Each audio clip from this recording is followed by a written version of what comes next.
आप सभी का इस कार्यक्रम में स्वागत है। मैं उपेंद्र अनमोल मुखर्जी नगर दिल्ली से आप सभी का स्वागत करता हूं। आज के इस सेशन में हम लोग विशेष चर्चा करने वाले हैं कि आज़ादी के बाद भारत की आर्थिक उपलब्धियां क्या रही, अर्थात economic achievement after post independence. हमने इस टॉपिक को क्यों चुना क्योंकि आज़ादी के 78 वर्ष पूरे हो चुके हैं। ऐसे में हमें यह जानना चाहिए कि इस 78 वर्षों में हमारी यात्रा किस प्रकार की रही, कैसे हमने शुरुआत की और आज हम कहाँ हैं, और आगे 2047 में जब विकसित भारत बनाने का हमने लक्ष्य रखा है तो हम आगे कैसे बढ़ेंगे और या हमें कैसे बढ़ना चाहिए। इसके लिए हमें यह मूल्यांकन करना चाहिए कि हमारी अभी तक की उपलब्धियां क्या रही और इस उपलब्धियों में जो अलग तरीके से हमने प्रयास किया उनके अलग अलग फेजेस क्या रहे। तो आज के इस सेशन में तो हम लोग आर्थिक उपलब्धियों की बात करेंगे, लेकिन दूसरे सेशन में तकनीकी उपलब्धियों पे भी बात करेंगे।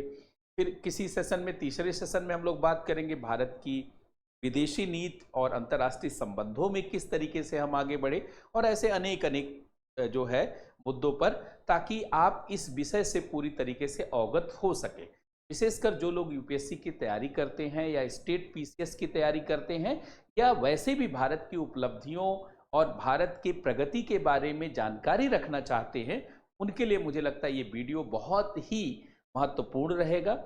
और अगर आप इस वीडियो को शुरुआत से अंत तक देखेंगे तो आपको एक अच्छी समझ विकसित हो जाएगी कि किस तरीके से हमने आज़ादी के बाद अपने प्रयासों को शुरू किया और कहाँ तक हम पहुँचे हैं और किस तरीके से हमें आगे बढ़ना चाहिए। जैसा कि आप सभी लोगों को ज्ञात होगा कि 15 अगस्त 1947 को हम लोग आज़ाद हुए 200 वर्षों की गुलामी के बाद। किसकी गुलामी?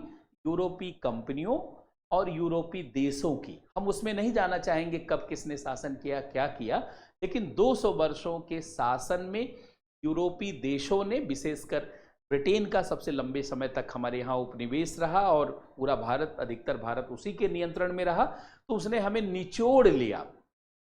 और इतना निचोड़ लिया कि अगर मैं आर्थिक रूप से बात करूं तो वर्ल्ड बैंक का कहना है कि 1750 और 60 के आसपास भारत की जीडीपी पूरी दुनिया के जीडीपी का मोटे तौर पर 24 से 25% थी। सीधे सीधे कहा जाए 24.7% थी भारत की जीडीपी पूरी दुनिया के जीडीपी का। लेकिन जब हमारा देश आज़ाद हुआ तो हमारी जीडीपी पूरी दुनिया के जीडीपी का केवल 3% रह गई। सोचिए कहाँ भारत की स्थिति थी कि 1/4 संसाधन और रिसोर्सेज हमारे पास था। जैसी स्थिति आज अमेरिका की है वैसी स्थिति हमारी थी, लेकिन जब देश आज़ाद हुआ तो मात्र 3% हमारी जीडीपी बची। अगर उसको आप सीधे फिगर में जानना चाहें तो मोटे तौर पर आप $60 बिलियन कह सकते हैं या 4,96,000 करोड़ कह सकते हैं, 59 to 60 बिलियन डॉलर। जब भारत आज़ाद हुआ उस समय भारत की जीडीपी का साइज इतना ही था और हमारे पास जो जनसंख्या थी वो 34 करोड़ थी 1947 में, आज़ादी का बंटवारे के बाद।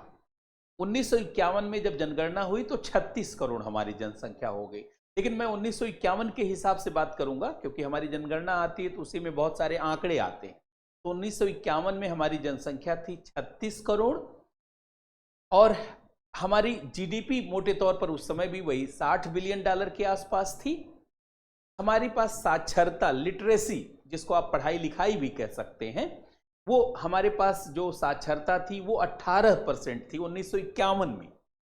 47 की बात मैं नहीं कर रहा हूँ, 47 में तो 1941 की सेंसस के आंकड़े थे। तो 1951 में 18% हमारी साक्षरता थी और मात्र हमारे पास जो स्कूल थे, पूरे देश में 1.5 लाख स्कूल थे। आज जानते 50 लाख स्कूल है हमारे पास। उस समय 414 कॉलेज थे। आज हमारे पास जो है 49,000 कॉलेज हैं।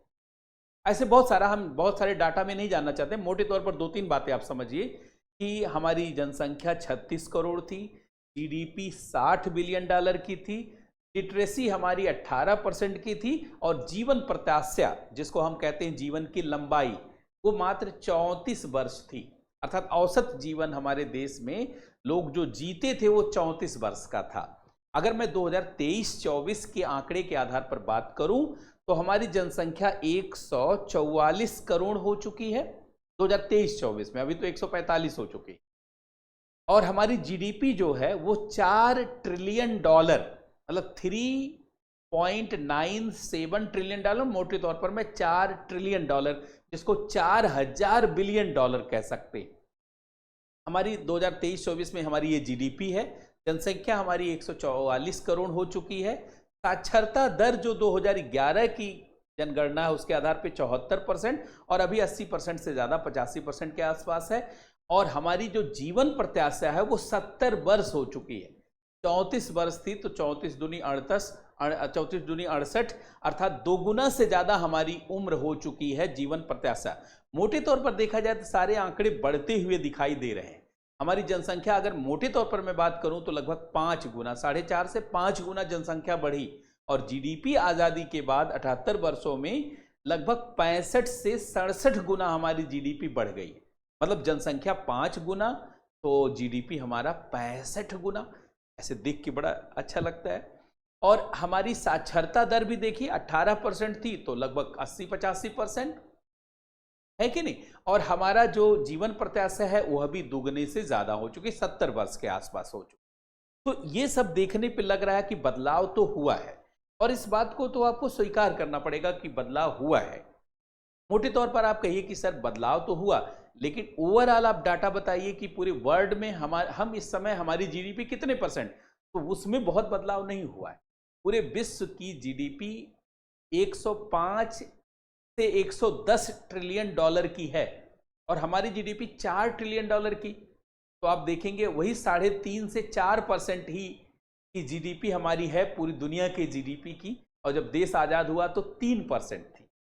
मतलब प्रगति हुई है, लेकिन जैसे दुनिया में प्रगति हुई है उस कदर देखिए तो हमारी प्रगति नहीं हुई है। लेकिन मैं पहले नकारात्मक बातें नहीं करूंगा, एक सिलसिलेवार एक डाटा के माध्यम से आगे बढ़ेंगे ताकि ओवरऑल पूरी बात को समझ सके। तो पिछले 78 वर्षों की अगर मैं बात करूं तो भारत सरकार ने किस तरीके से आगे बढ़ने का निर्णय लिया और क्या क्या हुआ।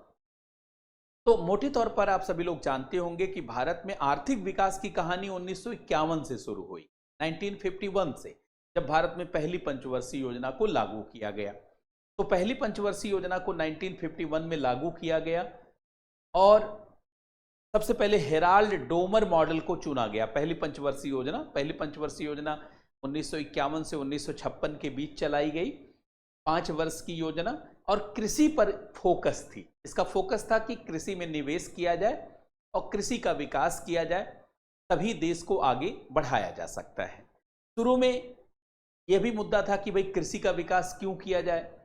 कृषि के विकास का एक पहलू था कि हमारे यहाँ अकाल पड़ रहा था, खाने की कमी थी, खाद्यान्न की कमी थी, भूखमरी थी, कुपोषण था, लोगों का अल्प जीवन था, और सबसे बड़ा जानते हैं उपलब्धि यही जीवन जीना, खाना पीना ही था। तो इस नाते कृषि का विकास तो करना ही था। लेकिन भारत सरकार ने जो कृषि का विकास किया उसका केवल यही पहलू नहीं था कि हमने केवल खाने के इंतजाम के नाते कृषि का विकास किया, या लोगों की प्राथमिक जरूरत खेती होती है इसलिए विकास किया, बल्कि भारत सरकार को यह लगता था कि औद्योगिक विकास बिना कृषि के विकास के हो ही नहीं सकता।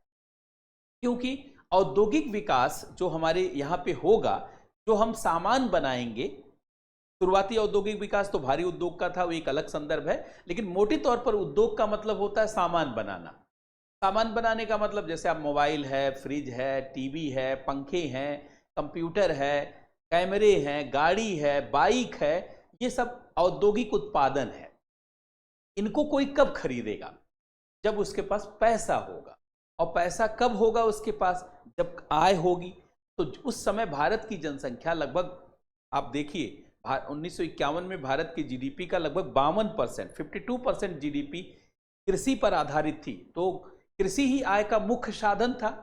तो उसके विकास से हम पहली बात तो एक तो खाने पीने की सुविधा भी उत्पन्न करेंगे, और दूसरा कृषि गतिविधियों को बढ़ाने से लोगों को आय होगी। तो लोगों के पास जब पैसा आएगा तो लोगों के पास खरीदने की क्षमता आएगी, और इस संदर्भ में फिर औद्योगिक उत्पादन बिकेगा और अंततः देश का विकास होगा। क्योंकि विकास का मतलब पूरी दुनिया में यही है, जब भी कहा जाता है कि कोई देश विकसित बनेगा तो लोग समझ जाते हैं कि औद्योगिकरण होगा। इसकी कहानी कहाँ से शुरू हुई? 1770 में ब्रिटेन विकसित देश बना। 1770 में कैसे विकसित बना? औद्योगिकरण से। जब आप विश्व इतिहास, वर्ल्ड हिस्ट्री पढ़ते हैं तो आप पढ़ते हैं कि पहली औद्योगिक क्रांति कहां हुई? ब्रिटेन में हुई। और औद्योगिक क्रांति से ब्रिटेन पहली बार विकसित हुआ। ब्रिटेन दुनिया का पहला विकसित देश है आधुनिक संदर्भ में। तो ब्रिटेन का विकास कैसे हुआ? औद्योगिकरण से। इस समय टोटल 38 देश विकसित हैं। 1945 तक 22 देश विकसित हो चुके थे और ब्रिटेन सबसे पहला विकसित देश है। बाद में 21 देश और यूरोप के विकसित हुए। वो जो देश विकसित हुए उनका रास्ता भी औद्योगिकरण का था। बाद में कुछ और देश विकसित हुए कुछ और कारण से, उस पर भी नहीं जाना चाहेंगे। डॉक्टर कलाम ने किताब लिखी विजन 2020, तो उनसे लोगों ने पूछा कि उन्होंने कहा भारत को 2020 तक विकसित बनाया जा सकता है। आखिर 2020 बीत चुका, भारत विकसित तो हुआ नहीं, लेकिन डॉक्टर कलाम ने एक कल्पना रखी थी कि 2020 तक भारत को विकसित बनाया जा सकता है। तो लोगों ने पूछा कैसे विकसित बनाया जा सकता है? तो उन्होंने कहा देखिए, विकसित होने का दो ही रास्ता है। एक औद्योगिकरण का रास्ता है जो भारत के लिए तो उपयुक्त नहीं है। दूसरा रास्ता शहरीकरण का है, क्योंकि सिंगापुर तो औद्योगिकरण से विकसित नहीं हुआ, शहरीकरण से विकसित हुआ। कई सारे देश हैं जो शहरीकरण के मॉडल से भी विकसित हुए हैं। तो डॉक्टर कलाम ने कहा भारत के विकास का एक रास्ता शहरीकरण का हो सकता है। वैसे भी भारत में जो आदमी धनी हो रहा है, जो विकसित हो रहा है, जो आगे बढ़ रहा है, उसको पहले शहरी बनना पड़ रहा है। वो गांव से पहले शहरों में पलायन करके आ जाता है। तो शहरीकरण भी विकास का एक रास्ता है। इस मॉडल पे भी मैं बात नहीं करूंगा, नहीं तो बात बहुत लंबी चली जाएगी। मुझे मोटे तौर पर बात करना है। तो 1951 से 1956 में पहले कृषि में निवेश किया गया कि कृषि का विकास हो और उससे लोगों की आय बढ़े। लेकिन जल्दी ही सरकार ने कृषि में निवेश और प्राथमिकता को बंद कर दिया। 1956 से ही भारत सरकार ने औद्योगिक विकास के मॉडल को अपनाया और 1956 से लेकर के 1991 तक, 1991 तक यही मॉडल चलता रहा। तो पहला जो मॉडल था भारत के विकास का, उसका नाम था हेराल्ड डोमर मॉडल। वो कृषि के विकास का मॉडल था। वो 5 ही वर्ष भारत में अपनाया गया, 1951 से 1956 में। लेकिन दूसरा जो विकास का मॉडल लाया गया वो प्रशांत नेहरू मॉडल था। मतलब प्रशांत चंद्र महालनोबिस और जवाहरलाल नेहरू, जिसको महालनोबिस मॉडल भी कहा जाता है या महालनोबिस नेहरू मॉडल या प्रशांत नेहरू मॉडल भी कहा जाता है। इसमें औद्योगिक विकास का रास्ता चुना गया। सबसे पहले मैं यह बात करना चाहूंगा कि औद्योगिक विकास को क्यों आधार बनाया गया 1956 में, क्योंकि नेहरू जी को यह बात समझाई गई और वो स्वयं से भी जानते थे कि कृषि का बहुत ज्यादा विकास नहीं हो सकता। पूरे यूरोप के अर्थशास्त्री ये मानते हैं कि कृषि का विकास ही नहीं हो सकता पूरा, और कृषि के विकास से देश का विकास नहीं हो सकता। हम लोग भी जब बचपन में थे और जब यूपीएससी की तैयारी कर रहे थे तो बार बार सोचते थे भाई कृषि के विकास से क्यों अर्थव्यवस्था का विकास नहीं हो सकता। तो ये बात उस समय सामने रखी गई नेहरू जी के सामने कि भाई कृषि का विकास एक सीमा तक ही हो सकता है, क्योंकि किसी भी चीज का विकास डिमांड से होता है और खेती बाड़ी में, कृषि के क्षेत्र में बहुत ज्यादा डिमांड ही नहीं हो सकती। क्यों? क्योंकि मनुष्य का पेट जो है वो सीमित होता है। 1 किलो 2 किलो 3 किलो का साइज होता है पेट का। आप चाहे जितना पैसा आपके पास हो जाए, आप खाएंगे 1 2 किलो 3 किलो चीज ही। और अगर कृषि उत्पादन ज्यादा हो गया तो बिकेगा कहां? कौन डिमांड करेगा? इसका मतलब फिर उत्पादन सस्ता हो जाएगा, फिर किसान आत्महत्या करेंगे। यही तो होता है। जब आलू का उत्पादन ज्यादा होता, आलू सस्ता हो जाता है। क्यों? क्योंकि डिमांड ही नहीं है। टमाटर का उत्पादन ज्यादा होता, टमाटर सस्ता हो जाता, सड़ने लगता है। प्याज का उत्पादन ज्यादा होता, प्याज सड़ने लगती है। तो कृषि क्षेत्र में ज्यादा निवेश करने से दिक्कत है। दिक्कत इसलिए है कि उत्पादन का होगा क्या? अच्छा, पूरे वर्ल्ड वाइड तो ये सब चीज खाई पी नहीं जाती। फूड कल्चर हर देश का अलग है। किसी देश में सी फूड खाया जाता, कहीं मीट खाने का चलन है, कहीं कुछ चलन है। भारत में जैसे दाल चावल रोटी सब्जी खाई जाती है, ऐसे तो पूरी दुनिया में खाया नहीं जाता। तो भारत का जो कृषि उत्पादन है इसका बहुत अधिक निर्यात भी नहीं हो सकता। अच्छा, उस समय भारत के कृषि उत्पादन को मान लीजिए कृषि से बहुत सारी चीजें बनाई जा सकती, फूड प्रोसेसिंग इंडस्ट्री, आप विटामिन भी बना सकते हैं, आप मिनरल्स भी बना सकते हैं, आप औद्योगिक उत्पाद भी बना सकते हैं। लेकिन उस समय इतना नहीं सोचा गया था। तो उस समय की सरकार ने सोचा कि कृषि का विकास बहुत ज्यादा नहीं हो सकता और कृषि के विकास से अर्थव्यवस्था का विकास तो हो ही नहीं सकता। क्योंकि लोगों के खाने पीने की डिमांड निश्चित होती है। आप 5-6 रोटी खाएंगे पेट भर जाएगा, चाहे जितना धनी हो जाइए। क्या धनी होने के बाद 50 रोटी खाएंगे? 2 लाख रुपए महीने या 10 लाख रुपए कमाएंगे तो क्या आप जानते 100 रोटी खाएंगे?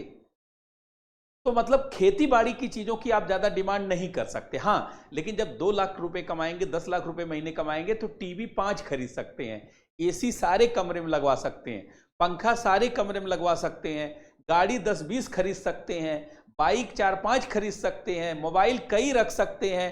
तो औद्योगिक उत्पादन में मांग ही मांग है। माना जाता है कि औद्योगिक उत्पादन में बहुत ज्यादा डिमांड है। कितना भी औद्योगिक उत्पादन करते जाइए, कितना भी करते जाइए, जीडीपी बढ़ती रहेगी, अर्थव्यवस्था का साइज बढ़ता रहेगा, क्योंकि डिमांड हमेशा बना रहता है। जैसे मान लीजिए मैंने कोई गाड़ी खरीद ली, लेकिन मुझे भी लगता है कि और बड़ी गाड़ी खरीदना चाहिए। आपने बाइक खरीद ली, लेकिन आपको लगता कोई और बाइक खरीदना चाहिए। आपने मोबाइल खरीद ली, लेकिन लगता कोई और मोबाइल खरीदना चाहिए। लैपटॉप खरीद लिया तो कोई और लैपटॉप खरीदना चाहिए। अच्छा, कपड़े हमने एक बनवा लिए तो लगता 10 कपड़े और होना चाहिए। औद्योगिक उत्पादन में मांग अनलिमिटेड दिखता है, मतलब बहुत ज्यादा मांग दिखती है। और सेवा क्षेत्र में भी मांग बहुत ज्यादा दिखती है। जैसे आप सेवा में क्या आती है, जैसे शिक्षा है, स्वास्थ्य है, जैसे संचार है, ऊर्जा है, इन सब की भी डिमांड बहुत ज्यादा होती है। जैसे कोई कितना भी पढ़ सकता है, कोई कितना भी जानते हैं अपने हेल्थ का केयर रख सकता है, कोई कितना भी जानते हैं संचार का यूज कर सकता है। मान लीजिए आप खाना तो बहुत ज्यादा नहीं खा सकते, लेकिन जानते हैं एक दिन में कई होटल में जाकर के, होटल क्या है, सर्विस सेक्टर में आता है, एक दिन में जाकर के, एक दिन में 50,000 के होटल में रह सकते हैं। या एक दिन में आप जानते हैं 5 घंटे इंटरनेट का यूज कर सकते हैं, या कोई सर्विस ले सकते हैं। मतलब सेवा में भी मांग अनलिमिटेड होती है, ज्यादा होती है। इसीलिए माना जाता है कि किसी भी देश का विकास कृषि के विकास से हो ही नहीं सकता। माना जाता है उद्योग के विकास से या सेवा क्षेत्र के विकास से किसी देश का विकास होगा। और यही मंत्र जो है नेहरू जी ने अपना लिया। जबकि उस समय भारत के कृषि विकास की बहुत जरूरत थी, क्योंकि भारत में अकाल पड़ रहा था, भुखमरी थी। लेकिन उन्होंने सोचा कि अर्थव्यवस्था को आगे बढ़ाने के लिए ऐसा निर्णय ठीक है, और उन्हें यह निर्णय उस समय ठीक लगा। और मैं भी मानता हूं चलिए उस समय ठीक लगा। लेकिन जानते हैं भारत में खाने पीने का इंतजाम किया जाना चाहिए था। बाद में 15 वर्ष के बाद 1965 में अंततः लाल बहादुर शास्त्री ने, गुदड़ी के लाल ने यह निर्णय लिया, जय जवान जय किसान। जय जवान का मतलब होता कृषि क्षेत्र का विकास किया जाए, और जय किसान का मतलब रक्षा क्षेत्र का विकास किया जाए, जो दोनों जानते हैं उस समय नेहरू जी के समय में नहीं हो पाया। नेहरू जी ने जमींदारी उन्मूलन किया, और जमींदारी उन्मूलन करके उन्होंने जो है खेत को जमींदारों से के पास जो अतिरिक्त जमीन थी उसको छीन लिया। लेकिन संयोग से वो वितरित नहीं कर पाए, या हर क्षेत्रों में जमींदारी उन्मूलन सही से लागू नहीं हुआ, उसमें तमाम लूपहोल निकले। और जो जमीन आई उस जमीन में सिंचाई की व्यवस्था, उर्वरक की व्यवस्था, जुताई की व्यवस्था ये सब नहीं थी। तो खेती बाड़ी में स्ट्रक्चरल रिफॉर्म तो कर रहे थे, लेकिन जो खेती बाड़ी उनके पास आई उस खेती बाड़ी में उत्पादन नहीं हो पाया। और नेहरू जी को उत्पादन तो बात छोड़िए, नेहरू जी की सरकार को लगता था कि उत्पादन होने से बहुत फायदा भी नहीं है, क्योंकि उत्पादन होने से अर्थव्यवस्था का विकास तो हो नहीं पाएगा, क्योंकि डिमांड ही नहीं होगा। अब यही अर्थव्यवस्था भारत में चलती रही। बाद में जब जरूरत हुई हरित क्रांति और श्वेत क्रांति हुई, और कृषि की एक अलग कहानी है। कुल मिलाजुला करके कृषि के क्षेत्र में आप देखिए तो भारत आत्मनिर्भर हो चुका है।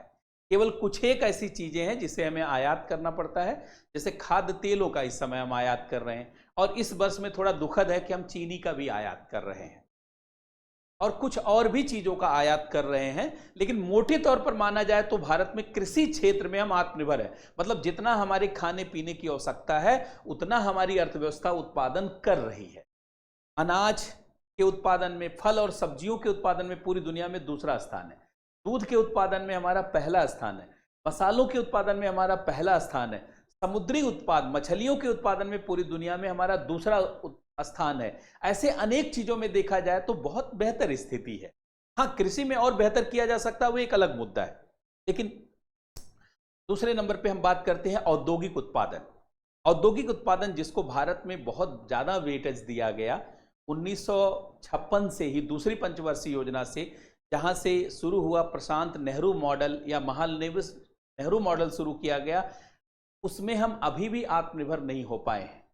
अभी भी हम 10वें सबसे बड़े आयातक हैं। आप अपने घर में चारों तरफ देख लीजिए, कौन सी टीवी आप यूज करते हैं, कौन सा कंप्यूटर यूज करते हैं, कौन सा मोबाइल यूज करते हैं, कौन सा बाइक यूज करते हैं, कौन सा कार यूज करते हैं, कौन सा कैमरा यूज करते हैं, तो आपको पता चलेगा सब विदेशी है। सारी मोबाइल अक्सर सब विदेशी है।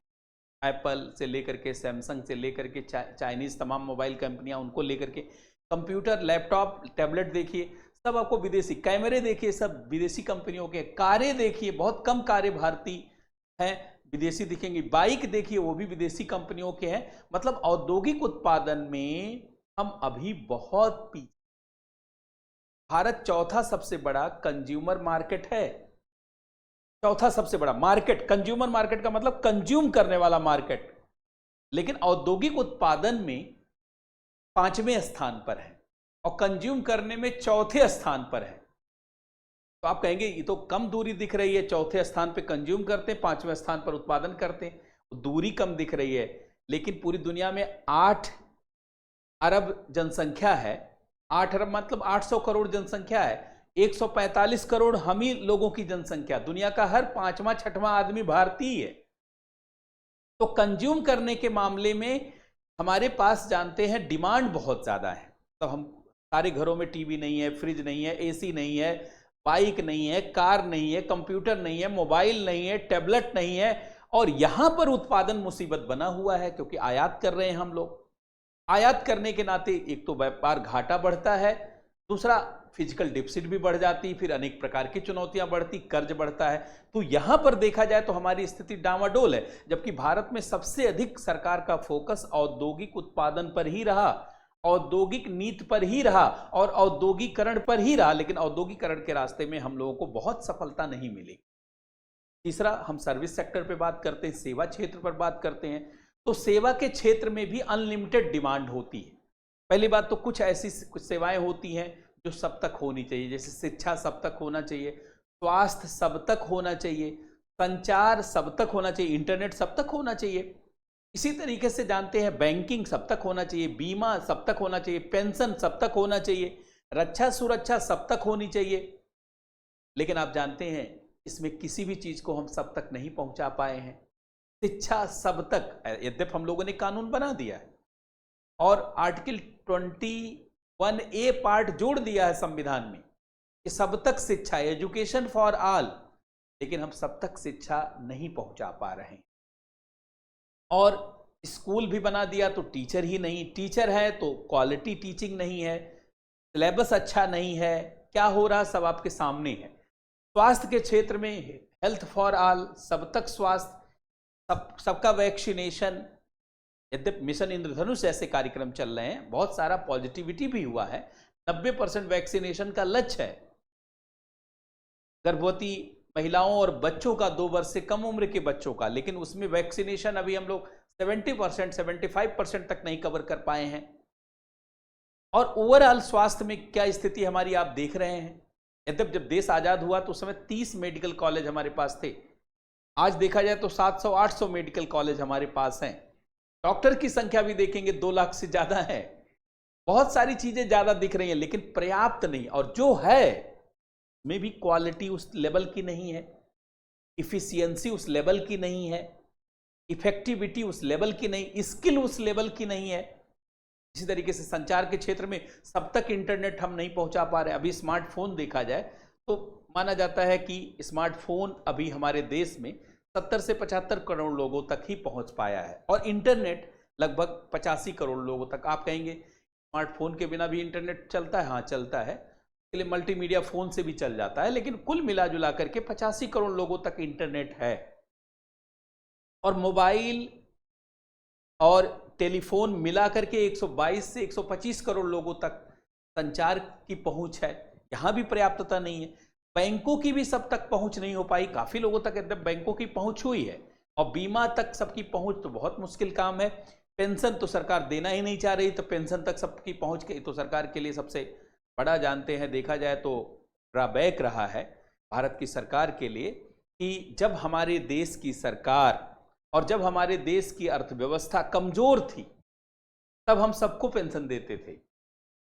कितनी अजीब बात है कि 1991 तक हम कितने कमजोर थे। बाद में हम लोगों ने एलपीजी अपनाया, धीरे धीरे निजीकरण बढ़ा, और अंततः आप जानते हैं 2004 के बाद हम लोगों ने कहा कि नहीं, न्यू एनपीएस आएगा, न्यू पेंशन स्कीम आएगी। मतलब अर्थव्यवस्था बढ़ रही है, लेकिन उस अर्थव्यवस्था का लाभ हम उनको नहीं देना चाहते जिनके काम से, जिनके माध्यम से देश की अर्थव्यवस्था बढ़ रही है। तो पेंशन सब तक कैसे पहुंचा पाएंगे, तो बड़ी चुनौती। और रक्षा सुरक्षा की सब तक पहुंच, यह भी बहुत चुनौतीपूर्ण कार्य है। यद्यपि भारत की सेनाएं मजबूत हुई हैं, पुलिस मजबूत हुई है, फैलाव भी हुआ है, लेकिन जिस तरीके से बांग्लादेश में शेख हसीना की सरकार को आपने देखा, कुछ चंद लोगों ने सरकार पे कब्जा कर लिया और कुछ निजी कारणों से जानते सरकार गिरा दी गई।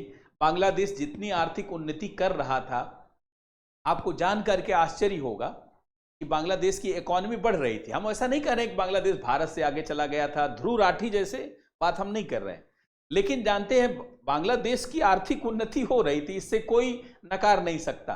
बांग्लादेश की जीडीपी $400 बिलियन से ज्यादा की हो चुकी है, पाकिस्तान को पीछे छोड़ दिया उसने, और उसका पर कैपिटा इनकम 2022-23 में भारत से भी ज्यादा हो गई थी। ऐसी उन्नति वाले देश में भी सरकार गिरा दी जा रही है। अब तो लोग कहने लगे हैं कि आर्थिक उन्नति से ज्यादा जरूरी है आंतरिक सुरक्षा को मजबूत करना। और मोदी सरकार को भी लोग आगाह कर रहे हैं कि बार बार 5 ट्रिलियन और 7 ट्रिलियन और 30-35 ट्रिलियन इकोनॉमी का जाप छोड़ दीजिए। ये आर्थिक उन्नति किसी काम की नहीं रह जाएगी। पूरा यूरोप पछता रहा है आर्थिक उन्नति करके, क्योंकि आर्थिक उन्नति से देश को एक नहीं किया जा सकता है।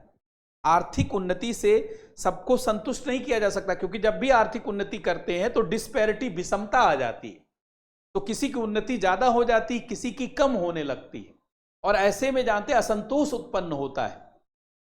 और उस असंतोष को, अगर असंतोष जब फैल जाता है, अगर उसमें विदेशी शक्तियां इंटरेस्ट लेने लगे, तो देश में अपने ही सरकार के खिलाफ बगावत हो जाती है, और अंततः देश की व्यवस्था जानते हैं पूरी बिगड़ सकती है। तो यह भी एक बड़ा मुद्दा है। तो कुल मिलाजुला के हमने बताया कि भारत में जो हमारा कृषि क्षेत्र है वो पर्याप्त हो चुका, लेकिन औद्योगिक क्षेत्र, सेवा क्षेत्र पर्याप्त नहीं है। इसके अलावा जो नए क्षेत्र उभर रहे हैं, चतुर्थक क्षेत्र, पंचक क्षेत्र, चतुर्थक क्षेत्र जिसमें सूचना आधारित क्षेत्र जितने भी हैं, call centre, outsourcing, BPO, KPO, LPO, MPO, sampling, data collection, इसमें भी हमारी स्थिति थोड़ा ठीक रही है, लेकिन उतनी बेहतर नहीं है। यद्यपि आईटी एनेबल्ड सर्विसेज में हम एक बेहतर देश के रूप में जाने जाते रहे। क्वानरी सेंटर जो पंचक क्षेत्र है, जो डीप नॉलेज बेस्ड सेक्टर है, जिसमें क्रिएटिविटी, इनोवेशन, स्टार्टअप और नए आइडियाज को वैल्यू दिया जा रहा है, इसमें भी हम लोग तेजी से उभरने का प्रयास कर रहे हैं। लेकिन हम लोगों से बहुत आगे चीन निकल जा रहा है। अमेरिका तो आगे है ही है आगे, क्योंकि वहां आइडियाज को वैल्यू दी जा रही है। वहां पेटेंट आप देखिए, लगभग 6,95,000 पेटेंट चाइना ने जो है 2023-24 में प्राप्त किया है। दुनिया में सबसे ज्यादा पेटेंट का मतलब सबसे ज्यादा आविष्कार, जो आविष्कार करेगा वही दुनिया पे राज करेगा। 6,95,000 आविष्कार। अमेरिका का 3.5 लाख 4 लाख के आसपास है। भारत किसी तरीके से 1,30,000 आविष्कार कर पाया, 1,30,000 पेटेंट कर पाया। यहां भी हम बहुत अच्छी स्थिति में नहीं है, फिर भी पहले की तुलना में स्थिति थोड़ा सुधरी है। तो इस तरीके से आप भारत की अर्थव्यवस्था को देख रहे हैं। थोड़ा हम इसको समराइज करने का प्रयास करते हैं। अगर आप देखा जाए तो भारत की अर्थव्यवस्था में अभी तक कुल 4 मॉडल मोटे तौर पर लागू किए गए हैं। नंबर 1 हेराल्ड डोमर मॉडल 1951 से 1956 तक, जो कृषि के विकास का मॉडल था। नंबर 2 प्रशांत नेहरू मॉडल या महालनोबिस नेहरू मॉडल, जो 1956 से 1991 तक का था। तीसरा राव मनमोहन मॉडल, जो 1991 में, जिसे आर्थिक सुधार के रूप में जाना जाता, जो बहुत सफल रहा, जिसको एलपीजी मॉडल, एलपीजी सुधार या राव मनमोहन मॉडल अनेक नामों से जाना जाता है। तो 1951 से लेकर के 1991 से लेकर के 2017 तक यही मॉडल चलता रहा। लेकिन 2017 में भारत में एक नया मॉडल अपनाया गया। मोदी सरकार ने नया मॉडल चुना, नीति आयोग के नेतृत्व में, न्यू इंडिया मॉडल। तो न्यू इंडिया मॉडल वर्तमान में चल रहा है, और न्यू इंडिया मॉडल का उद्देश्य है आत्मनिर्भरता, कि हर क्षेत्र में आत्मनिर्भर हुआ जाए। किसी दूसरे के पैर पर निर्भर रहना ठीक नहीं है। अपना हाथ जगन्नाथ किया जाए, अर्थात अपनी क्षमता को बेहतर किया जाए। तो आप देखिए ये जो 4 मॉडल लागू किए गए, इसमें कैसी स्थितियां उभरी उसको जरा समझिए। 1950 से लेकर के 1980 तक भारत में हजारों कोशिश के बाद भारत की अर्थव्यवस्था की जो ग्रोथ रेट थी, जो समृद्धि दर थी, वो बहुत नहीं बढ़ पाई। वो मैक्सिमम कितना बढ़ पाई? 3 to 3.5%। तो 1950 से 1980 तक, मतलब 30 वर्षों तक जो भारत की अर्थव्यवस्था की समृद्धि दर थी वो 3 से 3.5% के बीच थी, जो कि बहुत कम थी, जिसे प्रोफेसर राजकृष्णन ने हिंदू ग्रोथ रेट कहा। यद्यपि यह हिंदुओं की आलोचना थी, लेकिन उन्होंने हिंदुओं से तुलना किया कि जिस तरीके से हिंदू जो है संतोषम परम सुखम की अवधारणा पर चलते हैं, क्योंकि हिंदू मानते हैं कि अनंत जीवन है, जीवन कई है, और कई जीवन है तो बहुत ज्यादा सक्रिय नहीं रहते, सोचते हैं अरे अगले जीवन में पा जाएंगे, कुछ नहीं तो अगले जीवन में हो जाएगा। लेकिन ईसाइयों में माना जाता है कि जीवन एक है, यही है, और जो जब जीवन एक है तो खूब उपभोग करो, यूज एंड थ्रो, ज्यादा से ज्यादा उपभोग करो, लग्जरी लाइफ जियो। यही कारण है कि यूरोपीय देश विकसित हैं, वहां बहुत आर्थिक उन्नति है। ये 1950 से 1980 के बीच की ग्रोथ रेट को प्रोफेसर राजकृष्णन ने अपने नजरिए से यह व्याख्या की थी। 1980 से लेकर 2000 के बीच में भारत की अर्थव्यवस्था में ग्रोथ रेट बढ़ी, 5 से 6% की ग्रोथ रेट हो गई, जिसको रूथलेस ग्रोथ रेट कहा जाता है। रूथलेस ग्रोथ रेस कहा जाता है। यही वो दौर था 1980 से लेकर 2000 का।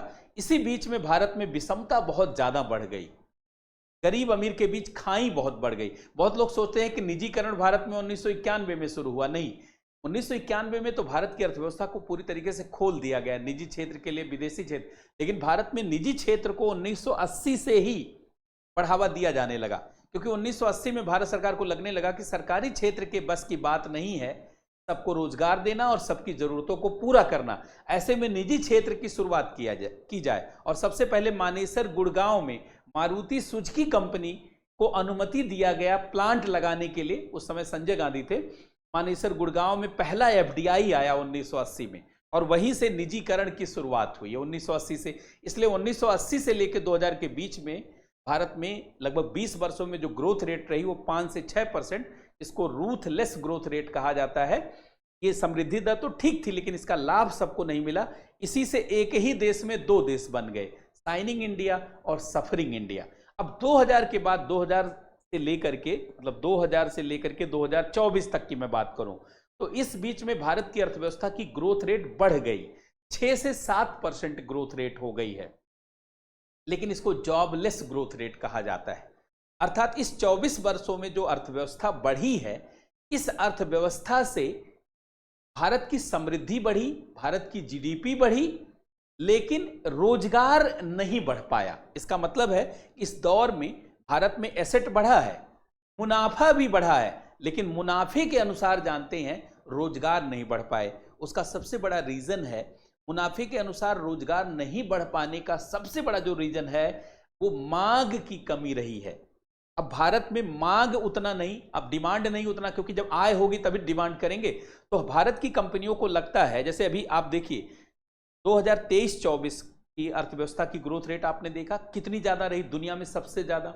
और 2024-25 की जो ग्रोथ रेट भारत की प्रोजेक्ट की गई है वह भी दुनिया में सबसे ज्यादा है।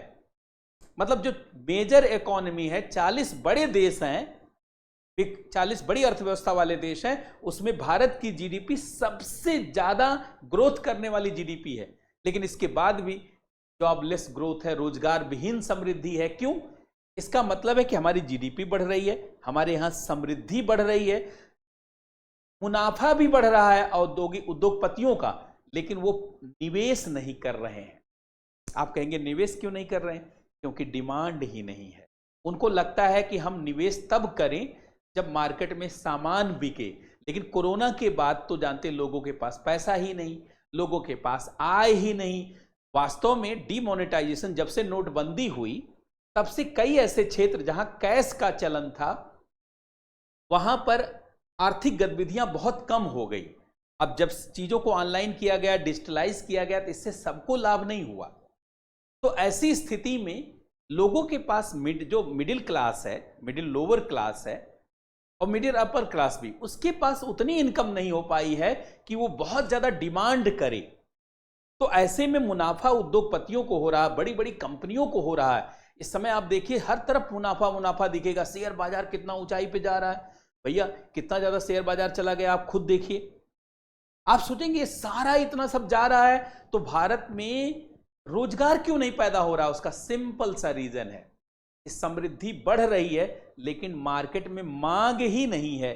तो मांग नहीं है तो उत्पादन क्यों बढ़ाएंगे उद्योगपति और औद्योगिक घराने वाले लोग? अच्छा, जब उत्पादन बढ़ाएंगे नहीं तो निवेश क्यों करेंगे? उत्पादन बढ़ाने के लिए निवेश करना होता है और निवेश करेंगे तभी तो रोजगार पैदा होगा। और भारत की सरकार ने खुद अब की बार के इकोनॉमिक सर्वे में यह स्वीकार किया है कि भारत में प्राइवेट सेक्टर का इन्वेस्टमेंट सबसे लोवेस्ट हो गया है, सबसे मिनिमम हो गया है। तो आप समझ सकते हैं कि क्या स्थिति बनी हुई है। अर्थात वर्तमान स्थिति है जॉबलेस ग्रोथ रेट की। अब भारत की सरकार भारत की अर्थव्यवस्था को $5 ट्रिलियन तक पहले ले जाना चाहती है। पहले 2024 में लक्ष्य रखा था, 2027 तक हो जाएगा। $5 ट्रिलियन की इकोनॉमी का लक्ष्य पूरा हो जाएगा और 2030 में $7 ट्रिलियन का लक्ष्य भी पूरा हो जाएगा। लेकिन फिर भी लोगों को अच्छा महसूस, सरकार का विरोध होता रहेगा। उसका सबसे बड़ा रीजन है कि रोजगार बढ़ने की दशाएं नहीं बनेंगी। रोजगार बढ़ने की दशाएं तब बनेंगी जब लोगों के पास डिमांड होगी। और डिमांड कब होगी? जब लोगों के हाथ में पैसा होगा। और लोगों के हाथ में जानते पैसा कब होगा? सिंपल सा रीजन है, 2-3 तरीके से पैसा हो सकता है। एक तो रोजगार बढ़े, दूसरा स्वरोजगार में उनको आय हो, या तीसरा कृषि क्षेत्र पर ज्यादा लोग निर्भर हैं तो खेती बाड़ी में इनकम हो। लेकिन ये तीनों जगह इनकम नहीं, ना तो रोजगार बहुत ज्यादा है और ना ही जानते स्वरोजगार के लिए बहुत अच्छी दशा बन पाई है। और कृषि क्षेत्र में भी आय से ज्यादा जानते हैं लागत बढ़ रही है, बीज से उर्वरक से लेकर सारी चीजों को आप देखिए। इसी नाते आज की स्थिति में यह है कि मांग है ही नहीं। अगर सरकार ने इसके लिए जानते उपाय नहीं किया तो भारत की अर्थव्यवस्था के लिए बहुत बुरा होगा। इसीलिए सरकार की आलोचना की जा रही है कि भारत में उद्योगपतियों की समृद्धि बढ़ रही है, बहुत सारे लोगों की समृद्धि बढ़ रही, आय बढ़ रही है, लेकिन निवेश नहीं बढ़ रहा। आप सरकार को निवेश बढ़ाने का, अच्छा सरकार के साथ गलती क्या हुई? सरकार ने विदेशी निवेश को ही निवेश का बड़ा साधन मान लिया। और विदेशी बड़े चालाक होते हैं, वो भारत में निवेश एक सीमा तक, भाई भारत में निवेश कितना करेंगे? एक सीमा तक, जब डिमांड होगी तभी निवेश करेंगे।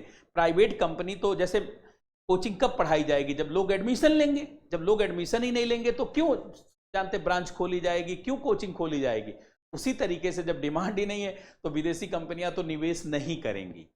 अब निवेश कर सकती है सरकार और निवेश कर सकते हैं भारत के लोग। इनको करना होगा प्रोत्साहित और इनके लिए जानते अनुकूलता लानी होगी। सरकार अगर इस चीज को समझेगी और साथ में मध्य वर्ग के पास पैसा बढ़े, इसके लिए टैक्स की दरों को कम करना होगा, जटिलताओं को घटाना होगा और कई तरीके की जानते स्किल बढ़ाने के प्रयास करना होगा, जिसमें से सरकार ने कुछ प्रयास किया है, कुछ नहीं किया है, उस पर हम लोग अलग चर्चा करेंगे।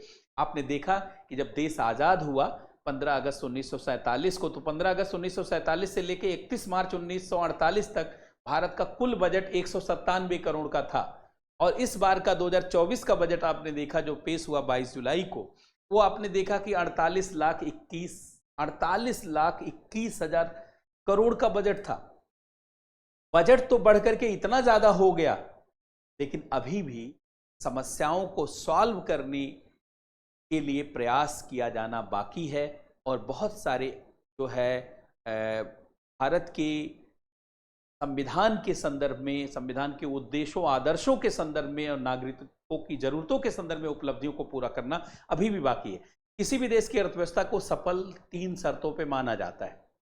पहली शर्त, जब लोगों की जरूरत को पूरा कर सके, जरूरत जिसमें कृषि की जरूरत हम लोग पूरा कर पा रहे हैं, उद्योग और सेवा क्षेत्र की जरूरत नहीं पूरा कर पा रहे हैं, तो यहां भी सरकार को देखा जाए अर्थव्यवस्था को तो बहुत अच्छा नहीं।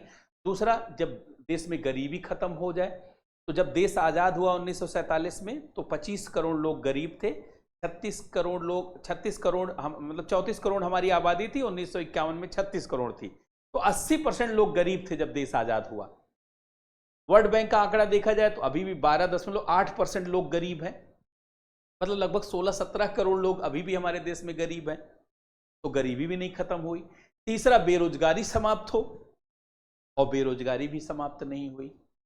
तो देखा जाए तो अर्थव्यवस्था का मूल्यांकन अभी उसी स्तर पे है जैसा चुनौतियां किसी भी अर्थव्यवस्था के लिए शुरुआती दौर में होती हैं, हमारी अर्थव्यवस्था के लिए अभी भी है। अगर इन चुनौतियों का समाधान नहीं किया जाता है तो 2047 में भारत को विकसित बनाने का जो लक्ष्य है वह हमारे लिए मुश्किल होगा, और साथ में तब तक देश को एक बनाकर रखना भी अपने आप में चुनौती होगी। यद्यपि भारत अखंड रहेगा, भारत का और विस्तार होगा, हम लोग ऐसी संकल्पना लेकर चलते हैं। जब भारत का बंटवारा नहीं हुआ था, खासकर अफगानिस्तान जब नहीं अलग हुआ था, पाकिस्तान अलग नहीं हुआ, म्यांमार अलग नहीं हुआ था, तो भारत का कुल भौगोलिक क्षेत्र 83 लाख वर्ग किलोमीटर का था। 83। अभी भारत का क्षेत्रफल आप करते हैं 32,87,263 वर्ग किलोमीटर। हम 1/3 हो चुके हैं भूगोल में, बढ़ते बढ़ते 1/3 हो गए। इतना कम हो गए और लोग भी कम हुए, लेकिन समस्याओं का समाधान नहीं हो पाया है। अब हम इससे ज्यादा कम होना स्वीकार्य नहीं है। अब दोबारा भारत को, पहले तो इतने भाग को हमें एक रखना है और अपने तमाम खोए हुए भाग को भी बढ़ाना है, साथ में अर्थव्यवस्था को भी सही दिशा देना है। तो इसी के साथ मैं आज के इस सेशन में इस परिचर्चा को जो है यहीं पे रोकता हूं। कल हम लोग भारत की तकनीकी उपलब्धियों पे भी बात करेंगे और इससे आगे बढ़ेंगे। 78वें स्वतंत्रता दिवस की आप सभी को बहुत बहुत शुभकामनाएं। जय हिंद।